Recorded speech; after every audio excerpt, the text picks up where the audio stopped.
Hey, what, who's there? Oh, hey. Welcome to my totally real bed. What time is it?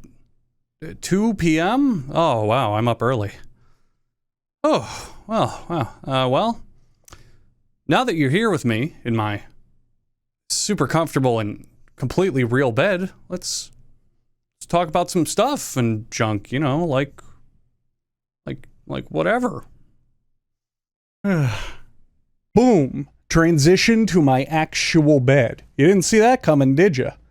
I got this, white tiger blanket because, it came in 20 colors, and I thought it'd be fun to get the one that you would see at a pimp's house. The internet is a great place to find legitimate companies and institutions willing to pay you for the absolute bare minimum amount of work. For this video, what I'm going to focus on is going well beyond the tried and true sperm donations for the fellas and flashing your tits on camera for the ladies. We're going to earn money while never getting out of bed, thanks to NASA. And you're not going to be clamoring for chump change with the astronauts, oh no. The going rate for taking a nap with NASA is a payout of about $19,000 for just 2 months of catching some Z's while spacemen occasionally prod you to make sure you're still alive. This is all part of a bed rest study funded by NASA and the Deutsches Zentrum für Luft- und Raumfahrt, also known as the German Aerospace Center. It's to study the effects of weightlessness on the body for prolonged periods of time. Astronauts have to spend a lot of time exercising in space to combat all the dumb things that happen to their squishy flesh prisons while outside of Earth's gravity for too long. If we're ever going to go to Mars so we can find out if human-Martian breeding is potentially as successful and sexy as I imagine it is, then these studies are crucial. Basically, you just lie in bed for 2 months. Have your every need taken care of for you by a fucking astronaut, and you walk out with a cool $19,000. For many of you lethargic layabouts out there, this is a dream job, right? You do nothing, you get paid 5 figures a month, tell people you work at NASA? Well, here comes old Uncle Huggbees with a fat load of reality to tell you why this job actually sucks. I'll start you out with a little appetizer on this full-course meal of reasons why this shit actually sucks. The simple fact is that you're not allowed to leave the bed at all. Oh sure, eating and drinking in bed is commonplace for a grease slob like you.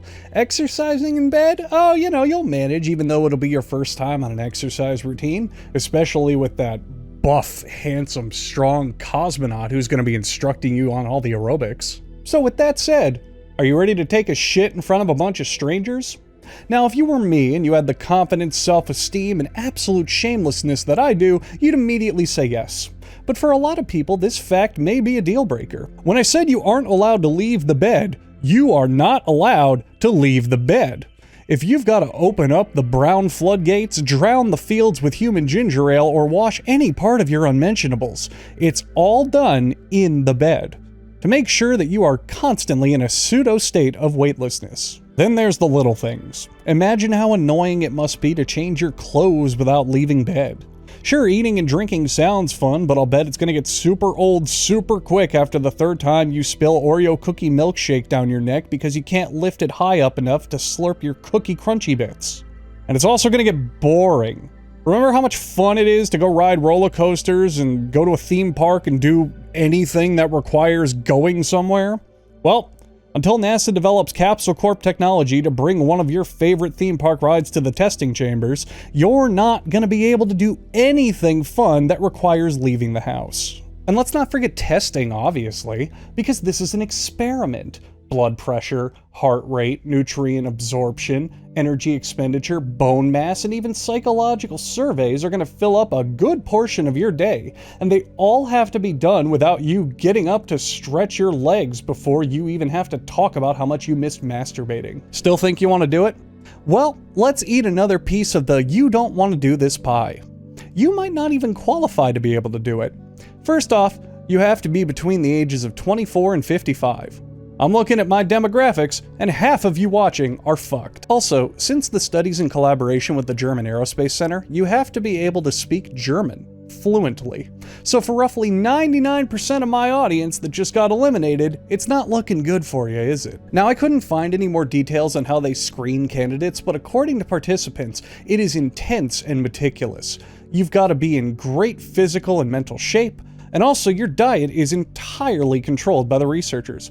So I hope you don't have any food allergies or preferences, because you're getting whatever the fuck they feel like cooking for every meal, every single day. And by that point, why participate at all? Because if you met all these qualifications, you're probably watching this video from your private office on your flat screen TV during your lunch break because your secretary was able to move their tongue just the way you like in order to make your regularly scheduled workday oral sex wrap up 2 minutes earlier than scheduled. Every volunteer interviewed say they didn't do this for the money. They did it to be part of a NASA experiment and to do what they could do to further advance mankind's pursuit of space travel. But since the housing market and the economy are currently fucked, and you know that you'll never live long enough to fuck a real-life Asari, Twi'lek, or Na'vi, your pursuit to fuck an exotic blue woman is only gonna start if you earn the money to jumpstart your radical gene splicing experiments burgeoning from live in your basement. So you found you'd passed the entire screening process, and you coincidentally practiced staying in bed for weeks at a time thanks to your crippling depression.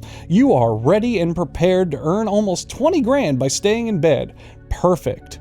There's just one last thing you should know before you go and sign up. You're gonna be sleeping like this the entire time. See, the biggest detail I neglected to mention because I wanted to save the largest deal breaker for last is the purpose of this experiment is to intentionally get you sick by having you sleep at a mildly uncomfortable declining angle. The beds in the experiment are angled at a -6-degree angle so that over time, blood will leave your legs and begin pooling in your head and chest, which is a very similar phenomenon that happens to astronauts once they no longer have gravity to keep all their precious yummy blood moving the way they expect it to. In just a few hours, you're going to get massive headaches. Chewing and swallowing are going to be difficult. Your back's going to hurt. Your face is going to hurt. Your teeth will hurt. And your confidence is going to hurt because you know you're going to look like a total fucking doofus just for a lump sum of money. After about a week, you should get used to this and be able to function with your new bedridden lifestyle, but you're committed to this for 2 months. Say goodbye to your muscle gains, and hell, some of your bone density too, because that shit is going to sail out the door when you realize how compromised and limited your mobility is going to be for 8 to 10 weeks. Also, this is a 24-hour-a-day job. Normal jobs have you working about 8 hours a day, give or take. Run the numbers on the experiment, and accordingly to my potentially flawed math, you're only earning around $13 an hour. Yeah, technically you're not doing anything except occasionally hopping in a centrifuge, depending on which type of bed rest experiment you're signed up for, but $13 an hour to essentially be soft tortured for an entire day? Hypothetically, I could stream from my bed to collect hype train donations every time a nurse has to check me for bed sores, but I can do that without needing a space doctor to kiss me on the lips every hour to see if they've accumulated any space saliva. When it comes to doing this for a job to be a lazy piece of shit for money, I think I'll pass. But who knows? Maybe one of you out there is a German peak performance athlete with a passion for lying down, feeling like you're drunk, and shitting in front of stranger scientists. Then if that's the case, you don't need to thank me for finding your dream job, you can have it. Now if you'll excuse me, I have to get back to my dream where I'm the President of the United States and I solve all of my political disputes with kisses on the lips. Good night.